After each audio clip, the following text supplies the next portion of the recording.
तो हम लोग चर्चा कर रहे थे कि जिनको हम साधारणतः पार्टिकल्स के रूप में जानते आए हैं, इलेक्ट्रॉन्स, प्रोटॉन्स, न्यूट्रॉन्स या फिर बड़े पार्टिकल्स, अल्फ़ा पार्टिकल्स या एटम्स या आयंस, जिनको हम सामान्य रूप से पार्टिकल्स के रूप में जानते आए हैं, उनका जब वेव स्वरूप सामने आता है तो उस वेव का क्या इक्वेशन होना चाहिए, इसकी हम लोग चर्चा कर रहे थे। और हम श्रोडिंगर ने उस वेव इक्वेशन को डेवलप किया था या लेकर के आए थे सामने, तो उन तक पहुंचने की हम कोशिश कर रहे थे। और इस क्रम में हमने सबसे पहले तो एक सिंप्लीफिकेशन किया कि 3 डायमेंशनल वर्ल्ड की जगह हमने 1 डायमेंशनल वर्ल्ड माना, ताकि सारी चीज़ें केवल एक ही कोऑर्डिनेट में हम डिस्कस कर रहे थे।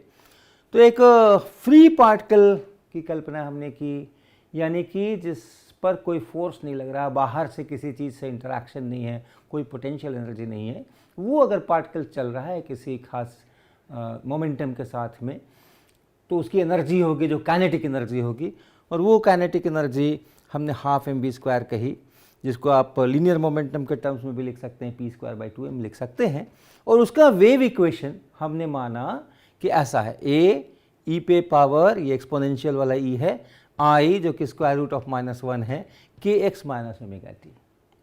तो वेव के रूप में जब आएगा तो हमने इस प्रकार का लेके शुरुआत की, ये गेस कह सकते हैं आप, इस फॉर्म में हमने लेके शुरुआत करेंगे।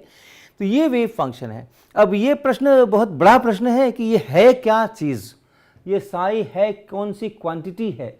जैसे हम वेव की बात करते हैं तो फिर कहते हैं इलेक्ट्रिक फील्ड है, या फिर साउंड वेव की बात करते हैं तो प्रेशर की बात करते हैं वहाँ पे, या वाटर वेव की बात करते हैं, स्ट्रिंग की बात करते हैं। तो ये कौन सी फिजिकल क्वांटिटी है, इसका वैल्यू जो हम नाप रहे हैं वो क्या है, ये एक बहुत बड़ा प्रश्न है जिसकी हम लोग चर्चा अभी बिल्कुल नहीं करने जा रहे हैं।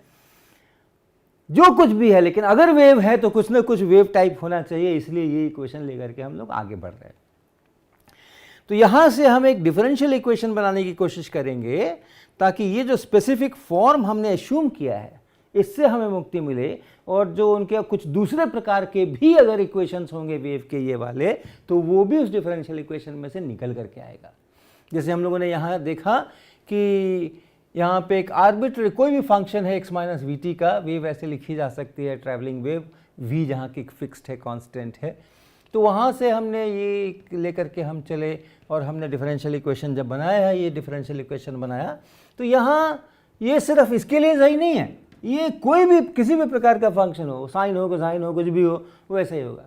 आप साइन लेकर के चलते, यहाँ साइन लेकर के चलते, कॉस लेकर के चलते, e⁻ लेकर के चलते, यही इक्वेशन मिलने वाला था। तो इसलिए जो डिफरेंशियल इक्वेशंस होते हैं वो ज़्यादा जनरल होते हैं, इसलिए हम लोग उसकी चर्चा करेंगे। तो यहाँ से अगर हम उस डिफरेंशियल इक्वेशन को बनाने की कोशिश करें, तो सबसे पहले हम इस इक्वेशन को दोबारा लिखेंगे और इस बार इसका उपयोग करेंगे, p = h×k और E = h×ω, इसका उपयोग करेंगे हम। तो साई बराबर a e⁻i, और अब है kx, और k को हम लिखेंगे p/h×, अर्थात ये है p/h×x और माइनस ओमेगा की जगह हम लिखेंगे कैपिटल E/h×, तो यानी यहाँ पे कैपिटल E/h×t, ऐसा।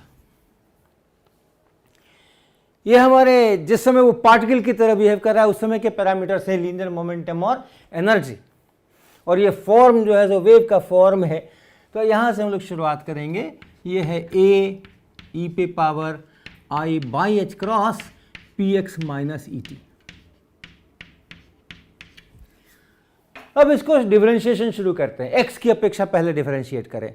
क्या बना, delta psi delta x is equal to, x की अपेक्षा डिफरेंशिएट करें, ये कांस्टेंट a अपनी जगह पे, e⁻ समथिंग है, तो जैसा e⁻x का डिफरेंशिएशन x की अपेक्षा e⁻x ही होता है, वैसे ही इसका डिफरेंशिएशन, इसका ये जो आर्ग्यूमेंट है इसकी अपेक्षा पहले करेंगे। तो e पे पावर i/h× px - et, और अब इसका ये जिसकी अपेक्षा हमने ये डिफरेंशिएशन किया था उसका डिफरेंशिएशन x की अपेक्षा टी को कांस्टेंट मानते हुए, ये ऐसा जो टेढ़ा वाला हम लोग लिखते हैं डी साई डी एक्स नहीं लिख के ये डेल्टा साई डेल्टा एक्स लिखते हैं, वो तो इसीलिए लिखते हैं ये बताने के लिए कि हम x में डिफरेंशिएट कर रहे हैं और x के अलावा जो उसमें वेरिएबल्स हैं उसको इस डिफरेंशिएशन के समय हम लोग कांस्टेंट मान के चलेंगे। तो यहाँ पे x में डिफरेंशिएट करेंगे, t को कांस्टेंट मानेंगे, तो इतने को जब डिफरेंशिएट करेंगे तो क्या आएगा, i बटा एच क्रॉस पी, i बटा एच क्रॉस पी, ये आएगा x की अपेक्षा इसको ये तो कांस्टेंट है, इसका तो 0 हो जाएगा, ये इतना।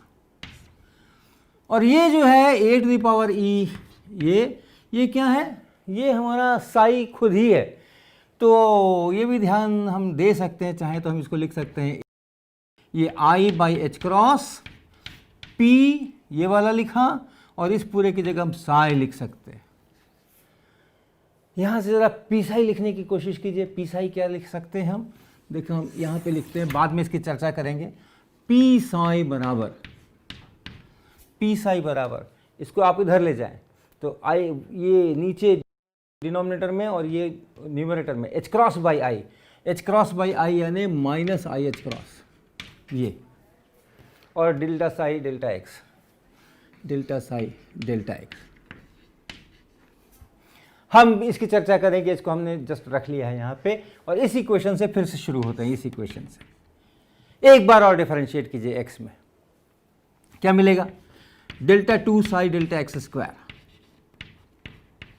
एक बार और इसको डिफरेंशिएट कीजिए, ए अपनी जगह पे, आई बाई एच क्रॉस पी अपनी जगह पे, और फिर अब यही बच गया, इसी को x की अपेक्षा डिफरेंशिएट करना है, तो फिर से वही आने वाला है, i by h cross p आने वाला है, और e to the power i by h cross p x minus e t आने वाला है, ऐसा।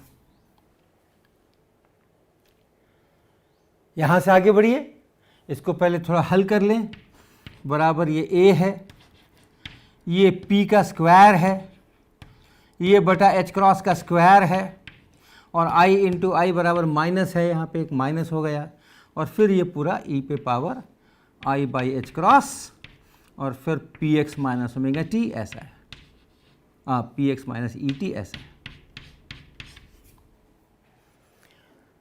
a इंटू ये a और इंटू ये साई है, तो इसको आप लिख सकते हैं minus P square by h cross square, और फिर यहाँ से जो बच गया वो साई है, तो ये ऐसा। तो जरा पी स्क्वायर साई लिखिए, p square psi, p square psi is equal to, ये उस तरह ले चलिए, माइनस एच क्रॉस स्क्वायर ऊपर, और फिर यहाँ पे ये delta two psi delta X square, ऐसा। इसको भी हम वहाँ बगल में लिख लेते हैं, हमें बाद में इसकी चर्चा और करेंगे। P square psi is equal to, P square psi is equal to minus H cross square, so minus H cross square और delta two psi delta X square, ये बन गया ऐसा। और अब इसको आप जरा टाइम में डिफरेंशिएशन करना शुरू कीजिए। अब टाइम में डिफरेंशिएशन करने से क्या आ रहा है वो देखें, थोड़ी जगह बना लें इस तरफ। तो टाइम में डिफरेंशिएट कीजिए, वो आप फंक्शन वहाँ देख रहे हैं, साई बराबर capital A e to the power i by h cross p x minus e t. इसको अगर आप समय के साथ डिफरेंशिएट करें, डेल्टा साई डेल्टा टी लिखें, तो ए ई पे power i by h cross p x minus e T, यहाँ तक तो पहला डिफरेंशिएशन हो गया इसकी अपेक्षा। अब इसको डिफरेंशिएट करेंगे टाइम की अपेक्षा, तो क्या मिलेगा मुझे, माइनस और ये आई बाई एच क्रॉस और ये ई, ये इतना ये बाहर आएगा, माइनस और आई बाई एच क्रॉस और ये टाइम के साथ में हमने डिफरेंशिएट किया, डेल्टा साई डेल्टा टी किया। अब यहाँ से इसको आप साई लिख ही सकते हैं, तो ये हो गया minus I by h cross E into psi, ऐसा हो गया ये। और ईसाई को अलग से लिखिए। ईसाई बराबर क्या, इस पूरे को हम दूसरी तरफ ले जाएं तो ईसाई बराबर है, ये उस तरफ को जाएगा तो minus H cross by I लिख सकते हैं आप उधर जा कर के, और डेल्टा साई डेल्टा टी, और इसको आप लिख सकते हैं आई एच क्रॉस, क्योंकि 1 बाई आई है और यहाँ पे माइनस है, इसको आप आई लिख सकते हैं। पता है आपको आई का स्क्वायर -1 होता है, तो ये -1 जो है वो आई का स्क्वायर है, और यहाँ आई है तो आप सीधा आई लिख सकते हैं, और ये डेल्टा साई डेल्टा टी, ये है ईसाई। और फ्री पार्टिकल है, तो फ्री पार्टिकल की जो टोटल एनर्जी है वो उसकी काइनेटिक एनर्जी है, क्योंकि उसको इंटरैक्शन नहीं करने दे रहे हम किसी से, तो उसके ऊपर कोई फोर्स पोटेंशियल एनर्जी नहीं है। तो इसलिए उस फ्री पार्टिकल के लिए हम लिख सकते हैं, फ्री पार्टिकल चूंकि हमने मान करके चला है, तो फ्री पार्टिकल के लिए हम लिख सकते हैं E बराबर पी स्क्वायर बाई 2m। ये नॉन रिलेटिविस्टिक रिलेशंस में हम काम कर रहे हैं, स्मॉल टोटल एनर्जी कम है मान करके चल सकते हैं हम, तो पी स्क्वायर बाई 2m ये काइनेटिक एनर्जी है और यही इसकी टोटल एनर्जी है। और इसमें आप दोनों तरफ साई साई लिख दीजिए, E psi is equal to P square by 2m psi, और पी स्क्वायर साई को फिर वहां से उठा लाइए। वो पी स्क्वायर साई आप देखिए हमने पहले ही निकाल के रखा हुआ है, पी स्क्वायर साई बराबर minus H cross square del 2 psi del x square, तो वो आप इसकी जगह पे लिख दीजिए और नीचे एक 2m भी लगा दीजिए, तो ये पार्ट बनता है इधर वाला minus H cross square by 2m और delta 2 Sai delta X square. ये राइट साइड लिखा है हमने, पी स्क्वायर साई को 2m से और भाग लगा दिया है, पी स्क्वायर साई हम वहाँ से उठा करके ला रहे हैं और 2m से भाग लगा दे रहे हैं, बराबर क्या, ई साई। ई साई हमारे पास यहाँ ऑलरेडी है, तो ये है i H cross del psi del t. हमें एक डिफरेंशियल इक्वेशन मिल गया है, हमें एक डिफरेंशियल इक्वेशन मिल गया है जिसमें कोई P नहीं है, जिसमें कोई E नहीं है, और ये डिफरेंशियल फॉर्म जो हमारा स्टार्टिंग एक्सपोनेंशियल मैंने फॉर्म लिया था उसका मोहताज भी नहीं है। और करते हैं इसकी बात, उसके पहले अगर ये पार्टिकल फ्री न हो और उस पर किसी दूसरे के कारण से कोई इंटरैक्शंस हैं, कुछ फोर्सेस हैं, कंजर्वेटिव फोर्सेस हैं, ताकि हम एक पोटेंशियल एनर्जी डिफाइन कर सकते हैं। जैसे अगर सिंपल पेंडुलम हम लोग चर्चा करते हैं तो वैसी हालत में उसकी जो पोटेंशियल एनर्जी है वो एक जो एंगल है थीटा उसके स्क्वायर के proportional half m omega square theta square, या इस प्रकार की कुछ चीज़ें हम करते हैं, एक्स स्क्वायर, इस प्रकार की चीज़ें करते हैं। इलेक्ट्रिक फील्ड में अगर चार्ज पार्टिकल हो तो उसके कारण से उसकी पोटेंशियल एनर्जी एक्स के फंक्शन के रूप में बदलती है। ग्रेविटेशनल फील्ड है, उसमें हम लोग अगर बहुत ऊंची दूरियां ना करें और अर्थ के आसपास रहें तो -mgh ऐसा हम पोटेंशियल एनर्जी लिखते हैं, जबकि कहीं हम ज़ीरो करें और h हम नीचे जाएं। तो ऐसा अगर कोई इंटरैक्शन है तो हमारा ये इक्वेशन थोड़ा मॉडिफाई हो जाएगा, वो बनेगा E बराबर काइनेटिक एनर्जी और प्लस पोटेंशियल एनर्जी। याद रखिए हम लोग अपनी गणितीय सुविधाओं के लिए 3 डायमेंशनल स्पेस में नहीं जा कर के अपनी दुनिया को एक ही डायमेंशन में सीमित किए हुए हैं, इसलिए हम ये x लिख रहे हैं। यहाँ भी हम x के साथ में सारा काम कर रहे हैं, y z हम नहीं लेकर के आ रहे हैं, हम पूरा का पूरा काम 1 डायमेंशन में कर रहे हैं। ये हमारी अपनी लिमिटेशंस हमने खुद बना करके रखी हुई है। अगर आप इसको ले जाएंगे 3 डायमेंशंस में तो चीज़ें थोड़ी सी बदलेंगी, लेकिन बेसिक फिजिक्स जो है उसको हम ठीक प्रकार से आत्मसात कर सकें, उसको हम ठीक प्रकार से हृदयंगम कर सकें, ठीक प्रकार से उसको हम अपने मस्तिष्क के अंदर में बिठा सकें, इसके लिए हम ये सिंप्लीफिकेशन कर रहे हैं। इसको हमेशा हम बीच बीच में आपको याद दिलाते रहेंगे। और इसमें अगर आपने साई लगा दिया, इसमें सभी जगह अगर आपने साई लगा दिया, E psi is equal to P square by 2m psi और plus V x into psi, ऐसा अगर कर दिया और उसी प्रकार से इक्वेशंस बनाए, तो आप देखो पी स्क्वायर साई के लिए और ई साई के लिए तो यहाँ ऑलरेडी है, इसके साथ में एक वी एक्स साई और जुड़ने वाला है। तो क्या इक्वेशन बनेगा? Minus H cross square by 2m del 2 psi del X square plus, ये तो हो गया इसका part, plus V x into psi बराबर I H cross del psi del T. ये इक्वेशन बना।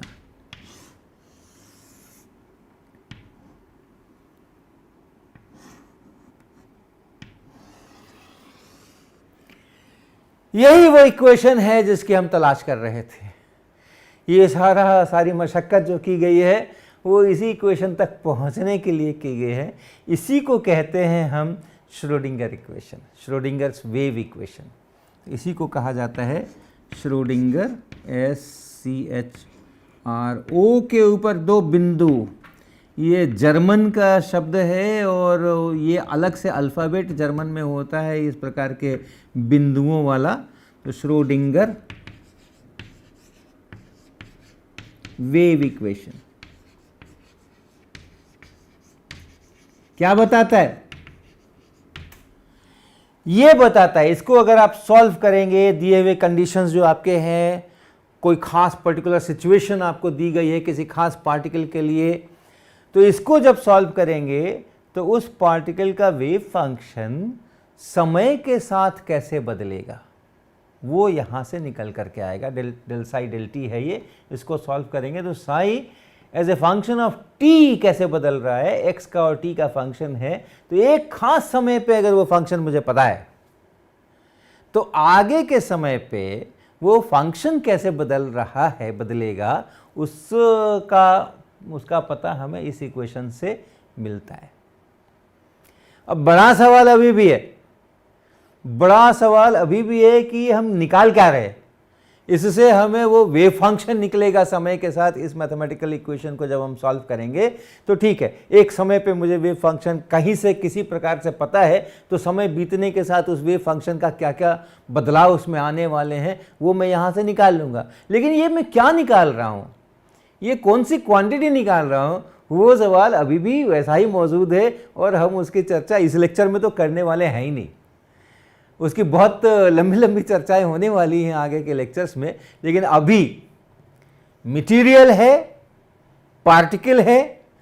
पार्टिकल समय समय पर कुछ कुछ परिस्थितियों के अंदर में अपना वेव कैरेक्टर शो करते हैं, उनका डिफ्रैक्शन होता है, उनके इंटरफेरेंसेस होते हैं, कहीं ना कहीं पर उनमें कोई वेव नाम की चीज़ घुसी हुई है, और जब वेव है तो कोई ना कोई फंक्शन भी होना ही होना है जो कि स्पेस का और टाइम का फंक्शन हो, उस पर डिपेंड करे।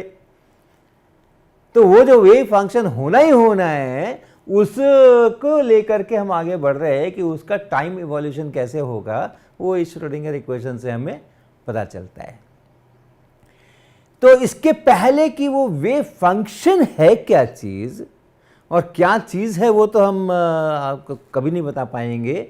लेकिन अगर वो वेव फंक्शन मेरे पास उपलब्ध है किसी खास समय पे, वो फंक्शन है, एक्स का फंक्शन है वो फंक्शन अगर मेरे पास उपलब्ध है किसी समय पे, किसी पार्टिकल के लिए, किसी सिस्टम के लिए, तो हम उस सिस्टम की कौन कौन सी जानकारियां निकाल सकते हैं उस वेव फंक्शन से।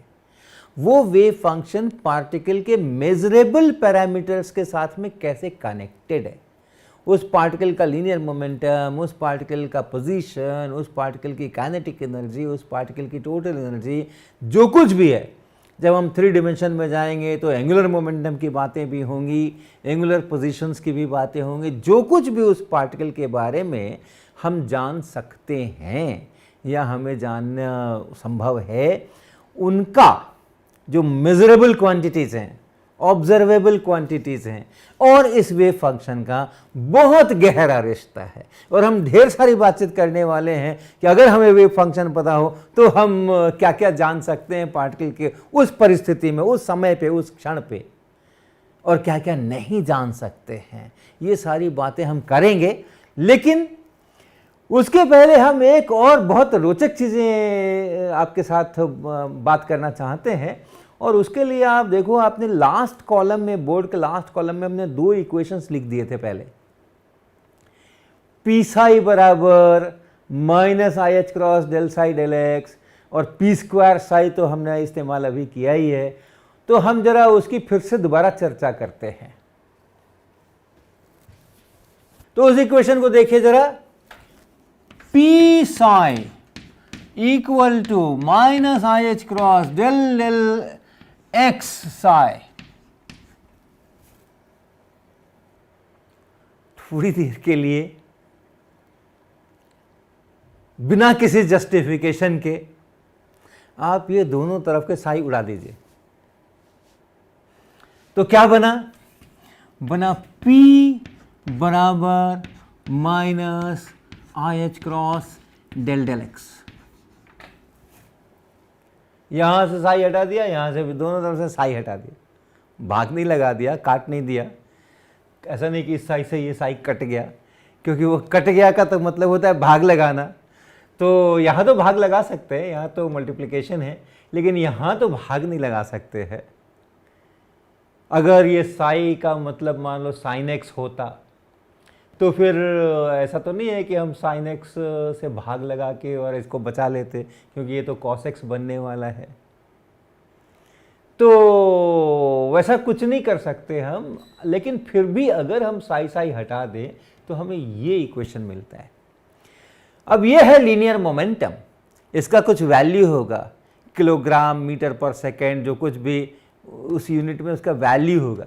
और इसका तो कोई वैल्यू नहीं है, इसका तो कोई यूनिट नहीं है और वैल्यू नहीं है इसकी, इसका मान नहीं बता सकते हम।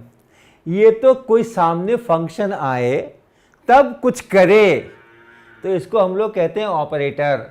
ये ऑपरेटर है, ये ऑपरेट करता है। किस पर ऑपरेट करता है?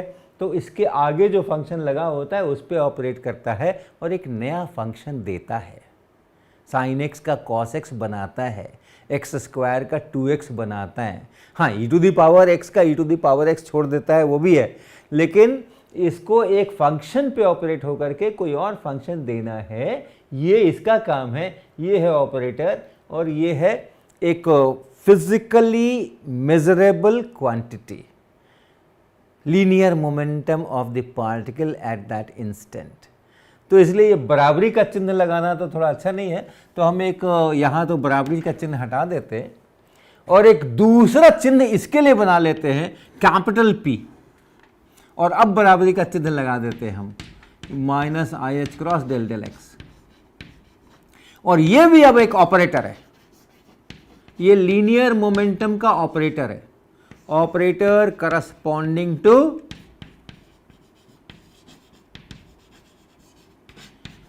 Linear momentum. ये लीनियर मोमेंटम का ये हमने ऑपरेटर बना लिया।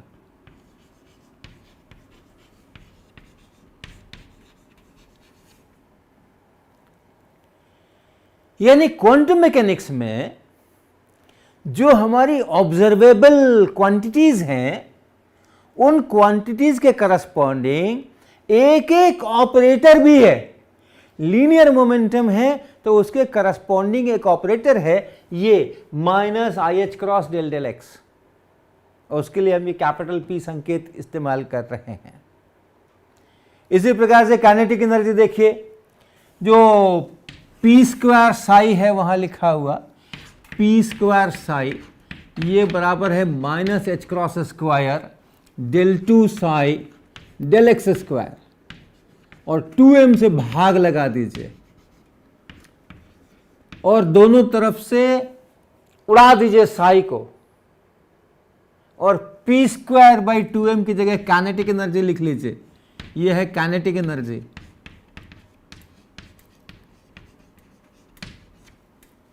और अब बच गया क्या, साई उड़ा चुका हूं मैं, इधर केवल ये काइनेटिक एनर्जी बची है। तो अब बच गया इधर minus H cross square by 2m और del two del x square, del two del x square बच गया। अब ये काइनेटिक एनर्जी का ऑपरेटर हो गया, ये काइनेटिक एनर्जी के करस्पॉन्डिंग ये ऑपरेटर हो गया। इसी प्रकार से हर एक ऑब्जर्वेबल के लिए आपके पास एक ऑपरेटर होता है, पोटेंशियल एनर्जी। तो पोटेंशियल एनर्जी का क्या ऑपरेटर है, तो पोटेंशियल एनर्जी का आपने उसमें इक्वेशन में देखा p square by 2m psi plus V x into psi, ये बराबर था i H cross del del t psi, ऐसा था ये। तो जैसे ये काइनेटिक एनर्जी है, इसके लिए हमारा ऑपरेटर था minus H cross square by 2m del two del x square, इसको लगना था साई के ऊपर। ये है काइनेटिक एनर्जी का ऑपरेटर जो साई पे ऑपरेट कर रहा है। लेकिन साथ में अगर आप उसी क्रम में इसको भी सोचिए, इसको भी सोचिए, तो ये क्या कर रहा है, ये पोटेंशियल एनर्जी का ऑपरेटर भी कह सकते हो आप इसको। ये मल्टीप्लाई कर रहा है साई को, ये डिफरेंशिएट कर रहा है साई को, ये साई को डिफरेंशिएट कर रहा है 2 दफा, ये मल्टीप्लाई कर रहा है। मल्टीप्लिकेशन भी ऑपरेटर है। आप एक फंक्शन लो और किसी दूसरे फंक्शन से मल्टीप्लाई कर दो तो आपको कोई तीसरा ही फंक्शन मिल सकता है। तो ये मल्टीप्लिकेशन भी ऑपरेटर है और पोटेंशियल एनर्जी के करस्पॉन्डिंग जो ऑपरेटर है वो ये है मल्टीप्लिकेशन बाय वी एक्स। तो अगर पोटेंशियल एनर्जी का अगर आप लिखेंगे पोटेंशियल एनर्जी, इसके लिए जो ऑपरेटर लिखेंगे ऑपरेटर, तो वो हो जाएगा मल्टीप्लिकेशन बाय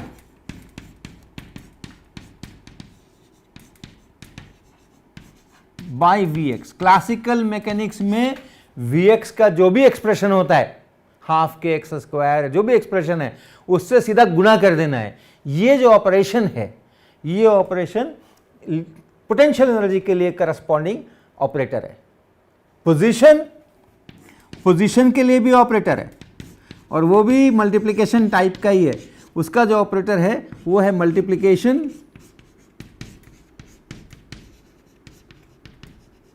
बाई एक्स, सीधा एक्स से गुणा कर दो, यही ऑपरेटर है पोजीशन के लिए। तो 2 तरह के ऑपरेटर्स हमें अभी यहाँ मिले हैं। कुछ हैं जो कि गुणा करने वाले हैं, वो सीधा सीधा मल्टीप्लाई कर देते हैं, वही ऑपरेशन है। और कुछ हैं जो डिफरेंशिएशन वाले हैं, एक बार डिफरेंशिएट किया या 2 बार डिफरेंशिएट किया, तो वो 2 प्रकार के ऑपरेटर्स हैं। तो ये हम लोग आज यहाँ से सीख करके जाएंगे।